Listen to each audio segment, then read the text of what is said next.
take ne tungwan ti je widian ke nor wai ami jechen bor jechen bumna jen jech wech nore mandana gang nore reri nge dial kone jeng nore ka ya kamal ke nor online tv channel jobal lingwa sme bana right ke kwi jechen bor la nor wai ha bom dien kana luang dien ta dan lokana kon kone kon shal ken nore bana jelinga jelera me ka kor gwan me bar jechen bor sha kon lok ka kor gwan me bar jechen bor sha kon tek mugi kon lat ka rodien chana jemen gwi enena ala jechen bor ke ngwan nore enaran ka kon me jen ngade jen jechen bor bom dan ke lu kone kon shal ke nore te ke ngwane o kon la nang ke neten kon shal ke murlene ngamala kalu jok ke ngwane gat kon mi shaka nang ka ngan la wo koron biken ko gor gwada dana shaka nang ten ke ngwane ngwan la kene jen dor gwane ken dor mane ken chicken dier ko bran bo lu ko la na guje no wale ne nore ka wa teng na ga nore jechen bor keneden kona kan kan noren walle jechen bor keneden konti len kan nore ka kwidian te ka na ta shal ke jechen boro kene ti jek e so kwing wane ka ke ne to ton kwik kan malet kene ti cha shang nore cha ja parwi ko kwik kan shang je ga dana lat ka kan nore ne tin kona tie kan nore ngane jite arantin konten na ka kona shang ka wer kan chang bar ki anyak morele ki jaba ngane ke ne de tonu ka jite arantin na ka kona shang nang kan gat kon kan nang kan o kon kan kon te de tin na ka kuja me chukor to ga tamare wika panal wika jongle ne tin kontin nyin ka na ka fan ga ka ngani ka jang ka ne te de charo den matke ku kan le yu na kwak de ni nyin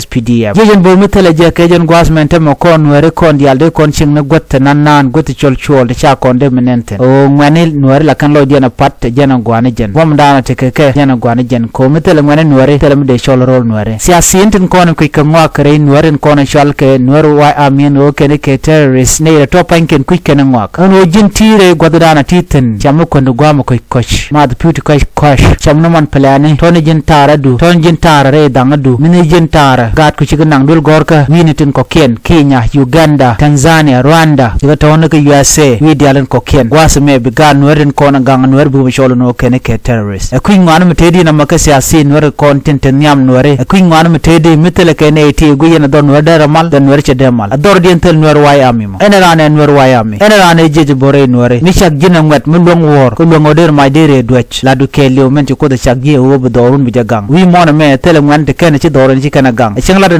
demonstration re wi ne dialon kon le kon kanen wi mon ke ngwan la bararon ke use Canadian content chonga which non wala ci nuaritin kon la leader ken siasi ni ken ki politician ken ci ken chur jam nong na yow ci ka jokken ried wet nuare na mo shale dar na mo shale kwingwane na mo dorijen no chaja ngai ko la na guje no miti duelu raji ko tel wadi jije ke je bi nuare chol no nuare kwiken ngwa chol li jechen bor kwiken ngwa jechen bor gang kan rodien jechen bor gang kan dorien jechen bor jala bom nuare mo kuji je ngai ni en jechen bor en ngat ke lu jechen bor tel gan nuare mo de biet me ngat ke dore don nuare che de ja ba je yong ka teten ko ngat kor mu bumba je del ter ba doro ba je ganga je ka kor ganga je ka roj ganga je ka mede je ganga je mo jen chwale jechen bor signeten kon tiram ko me karodian en gwa da titino ti dwel gorka ci to ka PhD ci to ka ji to ji degree en do to je mo jen doctor ki en mi ci to je mo jen jechen bor ko mi bladon ne gwa da dana titino wo bu nuar be ka gang bu jowdu bi je to ko ba je linga ne dial gang ne nuare no kon chara choron tam ka jen gwa me kaneten kon ci chor ka nuare signe dial kanete kon la politician te kap ko yo ten jorka yo ne shanga kum kerma yadit ne de jorka yo gonatin konan te tin ci dierga ten nuare ne to kan de jang kana long re nuare ga nuare ten bombom e jechen bor metele jechen bor ci kontuk ci gonet te ka long gwase dan me ci kurme je to koron kina dangre wal jok ne de ko de bana bu loka ngane e jechen bor me ci siasi ne dial politician dial ci ko podre wi ki juba ke 2013 ci kari nga gwada dien yo je ci wogare dar nuare me ci jupor nuare ngante kon te lorka e jechen bor nuare waya inga paru je walle ku ngman metede jechen bor metele ke an wala sia de tek an wala sia de survive an wala hitik dun der bech sia te ka shuang ko kan trukala run kananen baran tema sha yanga chen wok yen ngane yene kon ten la politician nuare anu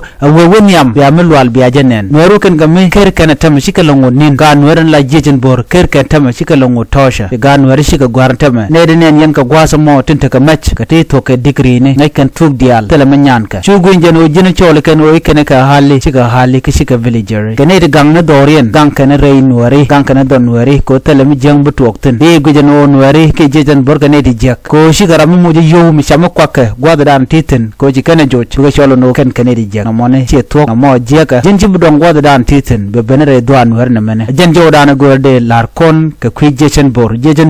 jin han en ramungat mun lon kor ya temal